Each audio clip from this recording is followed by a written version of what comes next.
Here I am at the southwest corner of our property. The chain link fence is our neighbors to the west of us. From here can be seen the back sides of the cottage, the main house, carriage house, and the bungalow. This brown privacy fence is our neighbors to the south of us.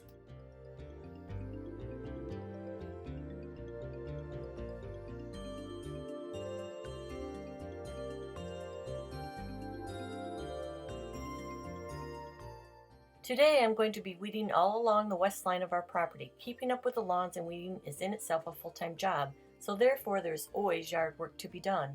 Along our west property line, from the south about halfway up to the north, we planted several emerald green arborvitaes in April of 2017.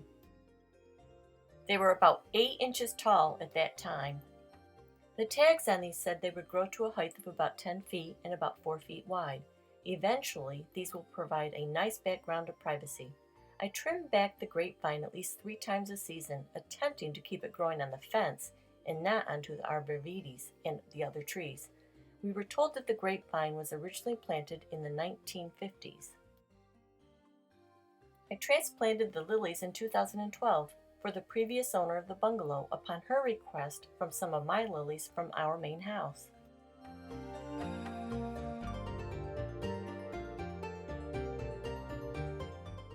This grapevine is very invasive and fast growing, and it clings to anything nearby. I already trimmed it earlier this spring, but I do appreciate how it hides the chain link fence. Here also, along both sides of the fence, is forsythia, which does a great job of covering the chain link fence. But it also is very fast growing and invasive and needs to be trimmed at least 3 times a season.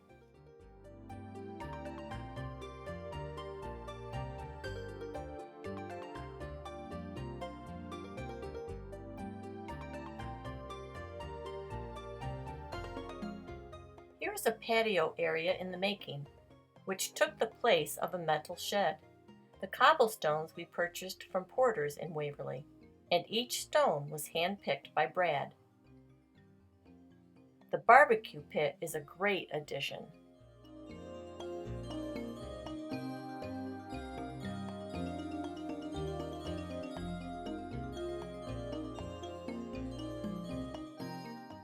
A piece of granite works great for an outdoor tabletop from Granite Works in Waverly, New York. And here's more forsythia that I'll be trimming back today. We added all the stone fences on the property. Most of the stones for the fence came from several farmers' fields, again all hand-picked by Brad, though I did do a small portion of the picking and the building of the stone fences. To the left, another barbecue, and behind stone walls is a yard waste compost area. Before I move on with the tour, I want to show you the arborvitae area trimmed up and missing weeds. I can get 3 to 10 wheelbarrow loads a week of yard waste, hence why we built the yard waste compost area.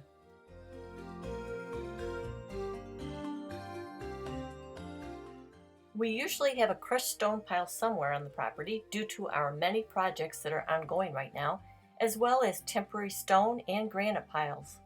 In the spring of 2018, I planted some mixed perennial seeds along the back side of the bungalow, and in October of 2018, this is what started coming up. There are flowers there now, much taller, and some are getting ready to bloom, and I can't wait to see what is there this year.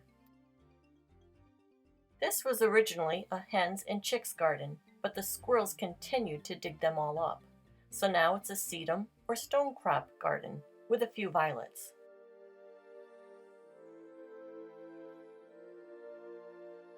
Now that the spring wildflowers that were here are no longer in bloom, I will be trimming along this stone fence in another day or two.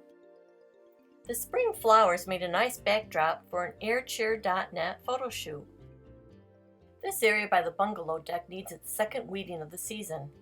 In 2017, I planted a scarlet o'hara near the deck. I picked this plant in symbolism for the last name O'Hara, from whom we purchased the bungalow from. This lilac bush is one of 3 remaining since we purchased the bungalow. The other 2 died. This too needs weeding out again. I am hoping that this lilac doesn't die. Last year I planted 4 small lilac seedlings around this lilac, just in case. We transplanted the tall evergreen tree and 4 of the shorter evergreen bushes along the fence from the front of the bungalow shortly after purchasing it. I planted 2 more shorter bushes,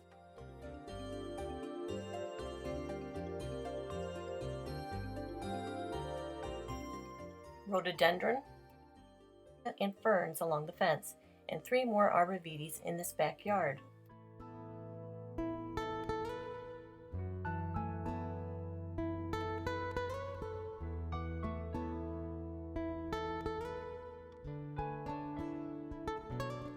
And here along the base of the deck there are a few varieties of winter creeper which were here when we purchased the bungalow. And every spring 1 lone white hyacinth comes up here.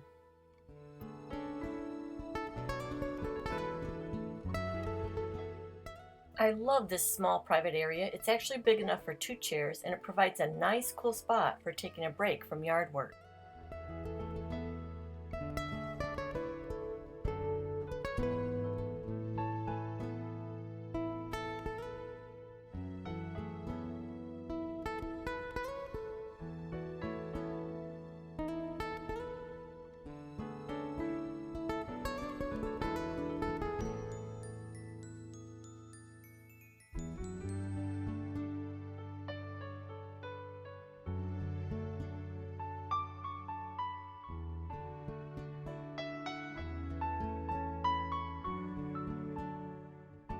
I am walking to the front yard on Athens Street, walking along the south border of our property. The fencing sections here are being used as ornate appearing grounds ornamentation. We have used several scattered about the property. I am looking at a quince bush in the southeast corner of our property with a rose of Sharon. Here is the quince bush in bloom from the early springtime.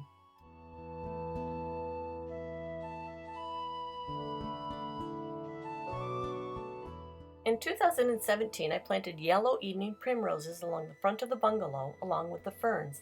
I also planted 7 azaleas across the front of the bungalow. The beautiful clematis was planted here by the previous owner. We have named this house the Blissful Bungalow.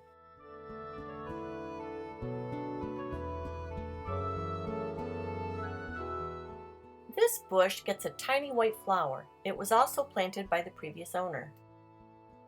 I am standing underneath the magnolia tree, which is absolutely stunning in the early spring.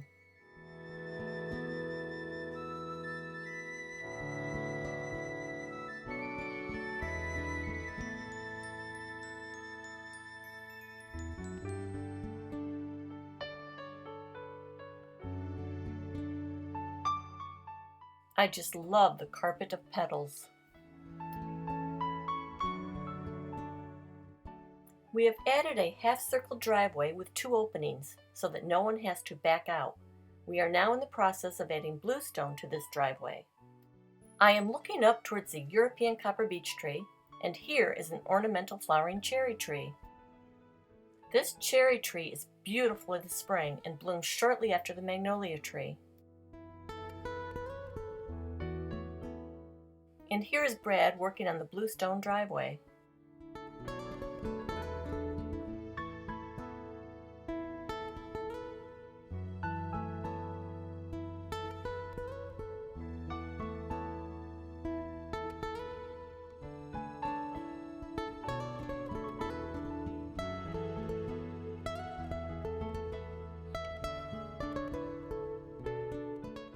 This double driveway entrance will eventually be laid with bluestone, and most of the property retains its original stone sidewalks, but we have had to replace some with new bluestone, especially in the areas near the trees that have uprooted the walks.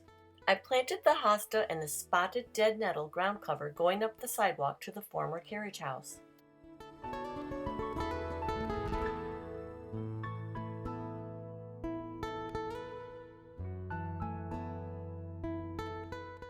We have named the former carriage house Whimsical Haven.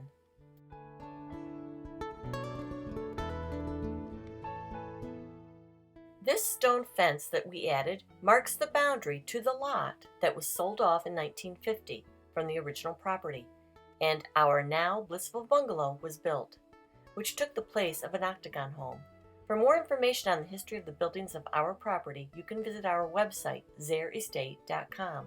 This tree is one of 3 on the property that sprung up on its own, and we decided to let it grow. It gets a white flower in the early spring. And here is some more of the decorative fence sections.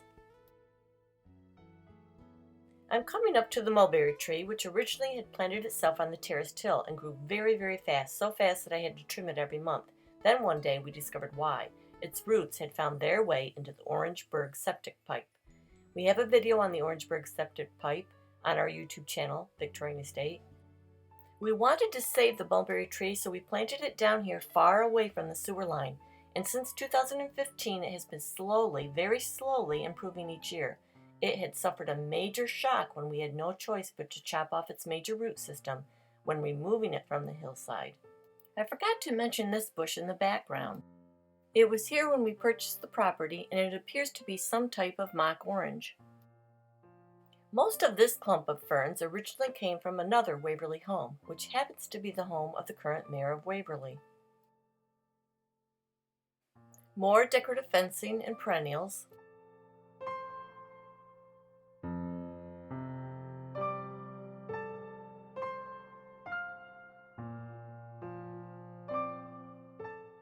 The barbecue pit, and the yard waste compost.